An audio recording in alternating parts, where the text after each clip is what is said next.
नमस्कार, न्यूज 18 मध्य प्रदेश छत्तीसगढ़ में आपका स्वागत है। आपके साथ मैं हूं ललित प्रजापति। इवनिंग एजेंडा में आज बात एक ऐसे मुद्दे की जो हमारी, आपकी और आपके बच्चों की जिंदगी से सीधा जुड़ा हुआ है। सड़क पर चलते वक्त, सोसाइटी में घूमते वक्त आपको रहना है सावधान और होशियार, क्योंकि हमारे और आपके बीच एक ऐसा आतंक है जो सड़क पर तेजी से दौड़ रहा है, और जब वो आदमखोर बनता है तो सीधा जिंदगी पर अटैक होता है। कई बार घाव गहरा होता है तो कई बार जान से हाथ धोना पड़ता है। आज बात आवारा कुत्तों के आतंक की, जिसका कहर शहर शहर देखने को मिल रहा है।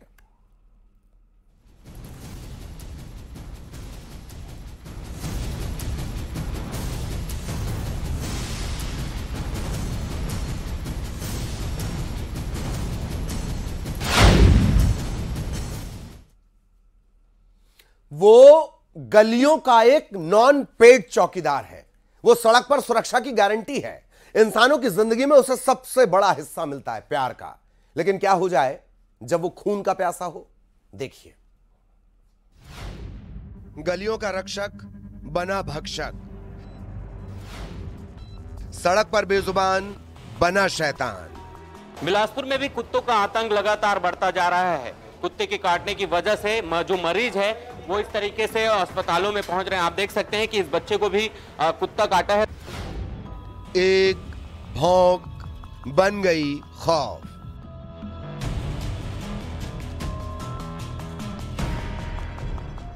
शहर शहर बढ़ता जा रहा है उस जानवर का खौफ जो इंसानों के सबसे अच्छे दोस्तों में शुमार होता है। खौफनाक होती जा रही है वो भौंक जिसे कई जगह स्थानीय स्तर पर देवता तुल्य माना जाता है। वो बेजुबान शैतान में बदलता जा रहा है। सिलसिलेवार बताते हैं कि किस कदर सड़क पर आवारा कुत्तों का झुंड जानलेवा हो चला है।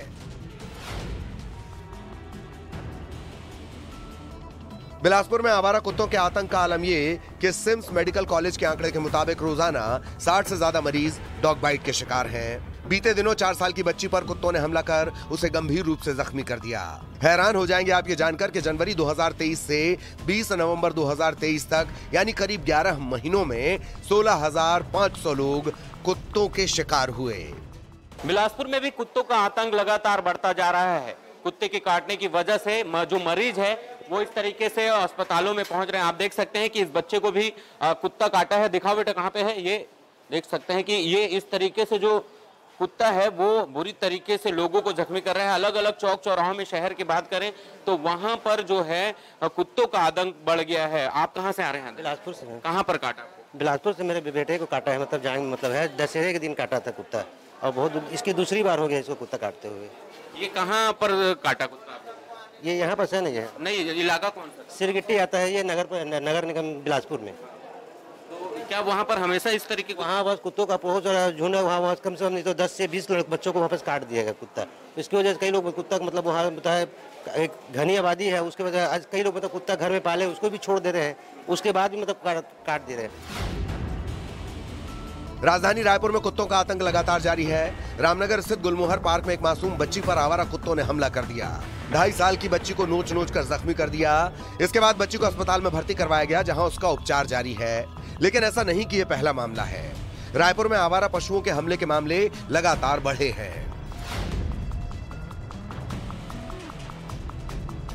सबसे साफ शहर स्मार्ट सिटी इंदौर में भी इस बेजुबान के शैतान बन जाने के मामले बढ़े हैं। चिंता की बात यह भी है कि यहाँ एक पालतू कुत्ते ने बच्चे पर हमला कर दिया। शहर के कैलोद काकड़ में कुत्ते ने न सिर्फ 8वीं के छात्र को काटा बल्कि उसे मुंह में दबाकर घसीटा भी। जानकारी यह भी मिली है कि शिकायत के बाद भी मालिक ने अपने कुत्ते को खुला रखा हुआ था। फिलहाल लसूड़िया थाना पुलिस इस मामले में कार्रवाई कर रही है। लेकिन ऐसा नहीं है कि सिर्फ बेजुबान के शैतान बनने का मामला एक तरफा हो। इस व्यापक समस्या के कई और पहलू भी हैं, जिसे लेकर समय समय पर अलग अलग अदालतों ने टिप्पणी की है। कोर्ट ने एबीसी प्रोग्राम्स को लेकर भी कई बार कड़ी फटकार लगाई, लेकिन कोई नतीजा नहीं निकला और गलियों की ये भौंक और भयंकर होती चली गई, जान लेने की हद तक। Bureau report, news 18। Durg Bhilai में आवारा कुत्तों की बड़ी संख्या ने लोगों का राह चलना मुश्किल कर दिया। आतंक इतना ज्यादा बढ़ा कि ये लोगों को अपना शिकार बनाने लगे हैं।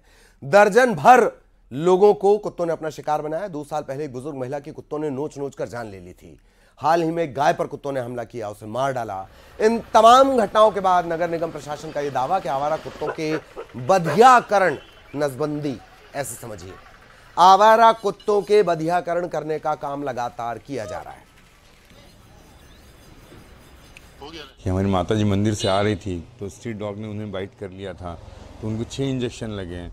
तो ऐसे जितने बुजुर्ग हैं या यंग जनरेशन से, इनको हमेशा जब भी गाड़ी से आने जाना हो या फिर कहीं बाहर हो तो ये कभी भी पीछे दौड़ जाते हैं। तो इनका हमेशा से डर बना रहता हमें। और आज की डेट में तो हर चौक गली गली में स्ट्रीट डॉग्स हो गए हैं। ऊपर से वो इतने इन्फेक्टेड रहते हैं, अब देखे हैं कि उनमें और पॉइजनस ज़्यादा ये हो जाता है। तो बहुत डर बना है आज की डेट में स्ट्रीट डॉग का। प्रशासन से किस तरह की मांग करते हैं आप? हमारे तो ये है कि एक तो इनका जनरेशन जो बहुत फास्ट होता है, वो इनको किसी भी तरीके से इनका जो नसबंदी का एक पार्ट होता है वो कराएं। और इन्हें कहीं ना कहीं, नो डाउट कि जानवर एनिमल्स हैं, इन्हें कहीं ना कहीं अपनी एक अलग सेफ जगह जैसे ये इनका बनाया जाता है, उस सेफ से प्रशासन इनको यहाँ से हटा के दूर ले जाके उनको वहाँ पर उनका और हमारे सहयोगी भी हमारे साथ जुड़े हुए हैं। कोशिश ये होगी कि जानवर के व्यवहार के एक्सपर्ट हमारे साथ जुड़े हैं, जो इनसे प्रेम करते हैं वो हमारे साथ जुड़े हैं। फिलहाल उमेश मौर्य बिलासपुर से हमारे सहयोगी हमारे साथ जुड़े हुए हैं। आकाश शुक्ल हमारे साथ रायपुर से जुड़े हुए हैं।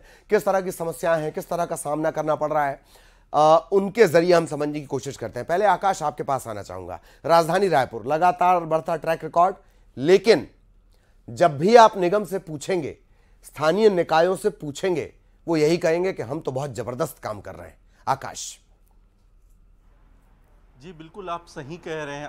आपने देखा कि 2.5 साल की बच्ची को किस तरीके से कुत्तों ने नोच दिया। ये रामनगर का मामला है। ऐसे ही मठपारा में मामला सामने आया। राजधानी के कुछ एक इलाकों में और मामले सामने आए हैं। यहाँ के सबसे बड़े अस्पताल अंबेडकर अस्पताल में हर दिन 15 से 20 ऐसे मामले सामने आ रहे हैं कुत्ते काटने के। वहाँ पर दवा के लिए, इंजेक्शन के लिए आते हैं। यही स्थिति जिला अस्पताल में, प्राइवेट अस्पताल में भी पहुँच रहे हैं। तो आप देख सकते हैं किस तरीके से कुत्तों का आतंक यहाँ राजधानी में भी हावी हो चला है। इधर निगम की बात करें तो निगम हमेशा दावा करता रहा है कि नसबंदी किया जा रहा है, बधियाकरण किया जा रहा है। कुत्तों का आतंक को रोकने के लिए, थामने के लिए जो प्रक्रियाएं अपनाई जा रही है वो सारा किया जा रहा है। बावजूद इसके किसी तरीके से पहल निगम की दिखाई नहीं देती। ऐसे में महज दावे खोखले ही साबित होते हैं अगर हम अभी के हाल ही के घटनाओं को भी नजर डालें तो। जी बिल्कुल सही कह रहे हैं आप। और ये सिर्फ दावे साबित होते हैं, ज़मीनी हकीकत कुछ और ही होती है।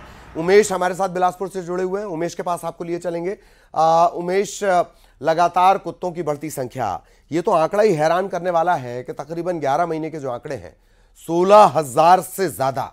उमेश बिल्कुल ललित जी, देखिए कुत्तों का जो आतंक है वो लगातार बढ़ता जा रहा है और इसकी मुख्य वजह यह है कि लगातार जो कुत्तों की संख्या है वो बढ़ रही है। इसके सीधा तौर पर जो असर है वो आम लोगों पे, आम नागरिकों पर पड़ रहा है। हालांकि नगर निगम जरूर इस बात का दावा करता है कि समय समय पर वो नसबंदी अभियान चलाकर कुत्तों को की संख्या कम करने की कोशिश करता है, लेकिन उसका कहीं पे भी जो असर है वो दिखाई नहीं दे रहा है। यही वजह है कि लगातार घटनाएं निकलकर सामने आ रही है। हमारे साथ एक्सपर्ट राकेश शर्मा जी भी है, उनसे भी जानने की कोशिश करेंगे कि क्या कुछ इस पूरे मामले को किस तरीके से देखते हैं और क्या कुछ इस पूरे मामले पर आपकी प्रतिक्रिया है। ये लगातार डॉग बाइट के मामले निकलकर सामने आ रहे हैं, आप उसको किस तरीके से देखते हैं? जी। ये जो स्ट्रीट डॉग हैं, इसके प्रमुख कारण है इनको जो भोज्य पदार्थ मिलता है वो वास्तविक भोजन नहीं मिलता। हमारा फेंका हुआ जो ग्लूकोज दे रहे हैं ये कुत्ते के लिए बहुत हानिकारक है। दूसरा, कुत्तों की जो नसबंदी हुई है उसके बाद उनका कोई ट्रीटमेंट नहीं हुआ है। कुत्ते सुस्त हैं और कुत्तों आक्रामक इसलिए हैं कि वो भूखे हैं। पहले हर घर में पानी, कुत्तों के लिए रोटी, जो रोटी देते हैं उसमें नमक रहता है। नमक और शक्कर कुत्ते के लिए घातक है, इसलिए वो लोग समूह में रहना चाहते हैं। दूसरा, जलवायु परिवर्तन का प्रभाव कुत्तों पर भी पड़ा है। आप देखो, जब कभी बोलते हैं कि भूकंप आता है तो सबसे पहले चूहे और हाथी को पता चलता है, कुत्ते को भी बहुत सारी चीज़ों का आभास होता है। तो ये जलवायु परिवर्तन के कारण कुत्ते आक्रामक हो गए हैं। पहले उनको रहने के लिए एक ठंडी छांव रहती थी, पेड़ रहता था, कहीं घर में छोटे छोटे जगह उनके लिए जगह बनाता, कोई व्यवस्था नहीं है। कुत्ते के लिए पानी पीने के लिए कोई जगह नहीं है। हाँ उमेश, आप राकेश शर्मा साहब के साथ बने रहिएगा, उनके लिए मेरा एक सवाल रहेगा। मैं आऊंगा आपके पास, लेकिन दो और खास मेहमान हमारे साथ जुड़े हुए हैं। मैंने पहले भी कहा, रिपोर्ट में भी हमने कहा कि उसके पहलू को भी तो रखना जरूरी है। जो न PIL दाखिल कर सकता है, न जो गवाही दे सकता है, पर शिकार वो सबसे आसान है। दीपक तनेजा साहब, डॉग लवर, हमारे साथ जुड़े हुए हैं। तनेजा साहब, स्वागत आपका। Priyanshi Jain, people for animal, वो भी हमारे साथ जुड़ी हुई हैं। तनेजा साहब, सवाल मेरा पहले आपसे है, बतौर डॉग लवर ये तकलीफ दे होता है कि जब भी हम खूंखार हो रहे हैं, कुत्ते जानलेवा हो रहे हैं, हम सवाल आप लोगों से करते हैं, जबकि बतौर डॉग लवर आपको क्या लगता है, अदालतें तक कमेंट कर चुकी हैं पर व्यवस्थाओं में सुधार नहीं। तनेजा साहब। व्यवस्थाओं में सबसे पहले तो आप लोगों को मैं धन्यवाद कहना चाहता हूं। व्यवस्थाओं में सुधार की पूरी तरह फेलियर वो नगर निगम। ये चीज़ जनता भी जानती है कि जनता नगर निगम में फ़ोन लगाती है, वो लोग डॉगी पकड़ने नहीं आते हैं। और रही बात आक्रामकता की, तो इस मौसम में क्या है, बिच जो होती है वो हीट पे होती है और फिर डॉगी भूखे रहते हैं। अगर आप इन लोगों को खाना 2 वक्त की जगह 1 वक्त का भी खाना दोगे तो ये बाकायदा आपके आगे पूछ हिलाते रहेंगे। ये प्यार के भूखे हैं, ये प्यार के भूखे हैं, ये कभी भी आपको धोखा नहीं देंगे। अगर आप इनको छेड़ोगे नहीं तो ये आपको काटेंगे नहीं। आता जाता बंदा इन पे मोटरसाइकिल चढ़ा देता है, कुछ भी कर देता है। इसी कारण ये आक्रामक रहते हैं। जी, ठीक ठीक। तनेजा साहब, आऊंगा मैं आपके पास। प्रियांशी जी भी हमारे साथ जुड़ी हुई हैं। प्रियांशी जी, आवारा कुत्तों का बढ़ता आतंक, हम इस पर चर्चा कर रहे हैं। एक बड़ा उम्दा प्रोग्राम होता है ABC, एनिमल बर्थ कंट्रोल। इस पर कभी कोई चर्चा ना तो होती है पब्लिक डोमेन में और ना कोई इतनी गहराई तक जाना चाहता है। इसकी मद में आया हुआ पैसा सबसे अच्छा लूट का साधन, क्योंकि कुत्तों से जाकर पूछा नहीं जा सकता, डॉग से जाकर पूछा नहीं जा सकता कि तुम्हारी नसबंदी हो गई। प्रियांशी जी, देखिए, मैं ये बोलना चाहूंगी कि जो ABC एनिमल बर्थ कंट्रोल है वो एक निरंतर प्रोसेस है। हाँ। काफी जगह क्या होता है कि नगर निगम थोड़े टाइम अभियान चलाती है, थोड़े 10-100 कुत्तों को स्टरलाइज किया और छोड़ दिया, उसके बाद उन्होंने बंद कर दिया। लेकिन फिर जैसे अभी जैसे हीट का सीजन है, ठंड का, तो उसमें वो वापस बच्चे देंगे। तो मेरा सिर्फ इतना कहना है, जैसे बड़ी सिटीज है, मुंबई है, गोवा रेबीज फ्री है, और जो मुंबई है वहां पर कुत्ते ऑलमोस्ट स्टरलाइज्ड हैं। तो हमको वहां का मॉडल अपनाना चाहिए और निरंतर 10-12 साल जब ये प्रोग्राम चलेगा तब सारे कुत्तों का स्टरलाइजेशन हो जाएगा, तो ये बाइटिंग की प्रॉब्लम उससे सॉल्व होगी। और एक और बड़ी चीज उसमें ये है कि लोग जो है इनके साथ हिंसा करते हैं। जैसे हमारी रेंज में 100 से ऊपर FIRs हैं पशु क्रूरता की जो मैंने करवाई हैं, है ना। तो मेजर कारण ये भी है कि उनके साथ जब मारपीट की जाती है या गाड़ी चढ़ाई जाती है, अक्सर लोग मारते हैं, सोशल मीडिया पे बहुत सारे वीडियोस वायरल होते हैं, तो ये मुख्य कारण है उनकी एग्रेशन के और इन सब चीजों के। जी जी, जाहिर तौर पर ये होगा। अब बात लोगों के व्यवहार की भी आती है, इस पर भी हम चर्चा करेंगे। उमेश राकेश शर्मा साहब के लिए मेरा सवाल है कि पहल तो सोसाइटी की तरफ से भी होनी चाहिए कि हम चलते फिरते पत्थर मारने के शौकीन ना हो जाएं, हम उसे गलत चीज खिलाने, पटाखा जलाकर फेंकने के शौकीन ना हो। राकेश जी के लिए सवाल। बिल्कुल बिल्कुल। राकेश जी, ये बताइए कि पहल तो सोसाइटी की साइड से भी होनी चाहिए कि पत्थर ना मारे, पटाखा ना छुड़ाएं, उनको परेशान ना करें। ये है ना, पहले जब कुत्तों से प्रेम करते थे, पेट्स हम पालते थे, आजकल स्ट्रीट डॉग के लिए लोग फैशन के रूप में या धर्म के रूप में जो ग्लूकोज देते हैं वो अच्छी बात नहीं। बिस्कुट नहीं दें, ये उनको उसको बिस्कुट देना है तो ऐसे बिस्कुट दिए जाएं जिसमें प्रोटीन हो, जिसमें नमक की मात्रा कम हो। और ये ट्रस्टों को आजकल कहीं नहीं दिखता। कहीं अच्छे जो धार्मिक स्थान है जैसे गुजरात है, राजस्थान है, यहाँ कुत्तों के लिए विशेष व्यवस्था की जाती है कि मंदिरों में उनके लिए रोटी बनती है और उनको स्ट्रीट डॉग को 2 आदमी निकल, ऐसा छत्तीसगढ़ में देखने के लिए नहीं मिलता है। जबकि हम कुत्ते से प्रेम करते हैं। श्वान हमारा एक प्रमुख अंग है, जो हम उसके साथ रहते हैं और वो हमारा अच्छा मित्र है। हमारे धर्म में युधिष्ठिर अपने साथ में किसको ले गया? श्वान को ले गया। इसलिए हमको उसके महत्व को समझना चाहिए कि वो गांव का एक रक्षक है, शहर का एक रक्षक है, वार्ड का एक रक्षक है, लेकिन उसके प्रति हमारी संवेदनाएं मरती जा रही हैं। ये अच्छी बात नहीं। करना क्या चाहिए? क्या एक ऐसी यूनिटी तैयार करनी? इसके लिए सोसाइटी और आदमी के अंदर स्वयं की जागरूकता होना चाहिए और जानवरों के प्रति एक असीम प्रेम होनी चाहिए। और सभी समाज के लोगों से अपील करता हूँ कि कुत्तों के प्रति थोड़ा सहानुभूति रखें। ये हमारी सामाजिक व्यवस्था के एक आवश्यक अंग है। ललित जी, इनका तो यही कहना है कि कहीं ना कहीं सहानुभूति रखी जाए। बहुत मार्के की बात उन्होंने कही है। तनेजा साहब लगातार हमारे साथ बने हुए। तनेजा साहब, एक हमने ये भी देखा है एक व्यवहार जो हाल फिलहाल के दिनों में बढ़ा है। क्रूरता से, अभी एक ट्रेनर ने अपने डॉग को फांसी देकर मार डाला। इस तरह की घटनाएं बढ़ी हैं। इंसान अपना फ्रस्ट्रेशन इस बेजुबान पर निकाल रहा है और पलट कर ये अटैक कर दे तो ये आदमखोर। तनेजा साहब, क्या होता है जी, जब अपन किसी और पे गुस्सा नहीं निकाल सकते, अपने से बड़े पे, तो आदमी इन बेजुबान जानवरों पे गुस्सा निकालता है।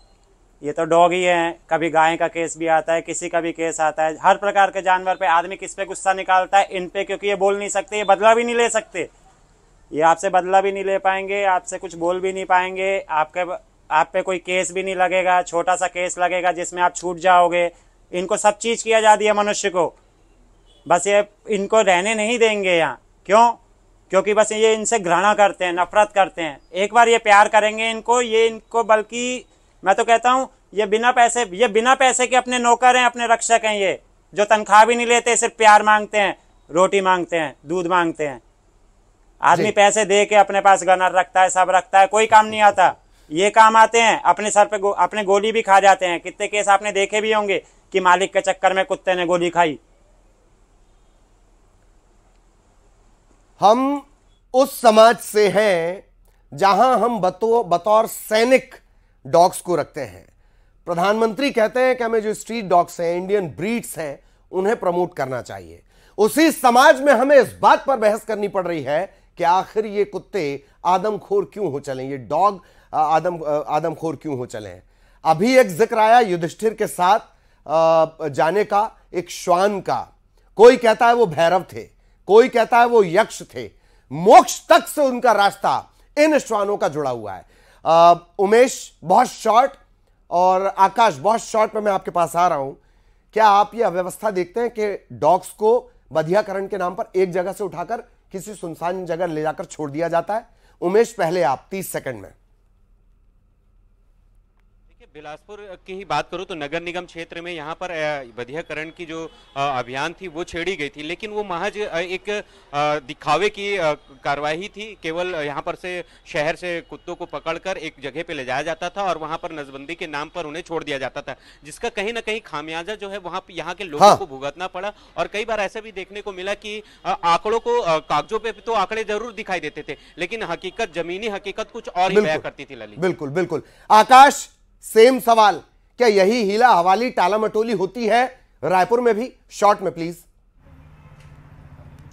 जी बिल्कुल, निगम जिस तरीके से दावे करते हैं वो महज दावे ही रह जाते हैं। क्योंकि देखिए, आपने जैसा पहले कहा कि कुत्तों से कोई पूछने नहीं जाता, ये सिर्फ फाइलों में रहते हैं, आंकड़ों में ही दब कर रह जाते हैं। असल मायने में समस्या और चीजें जस की तस ही रहती है। बिल्कुल बिल्कुल, समस्या जस की तस रहती है। प्रियांशी जी भी लगातार हमारे साथ बनी हुई है। प्रियांशी जी, बड़े महत्वपूर्ण सवाल के साथ जो अभी नए अधिनियम आए हैं उससे लेकर मैं आपके पास आऊंगा, लेकिन आप सभी प्लीज बने रहिए। एक छोटे से ब्रेक के लिए हम यहां पर रुक रहे हैं। ये आपकी जिंदगी से जुड़ी चर्चा है, भागना नहीं है आपको, सामना करिए इसका।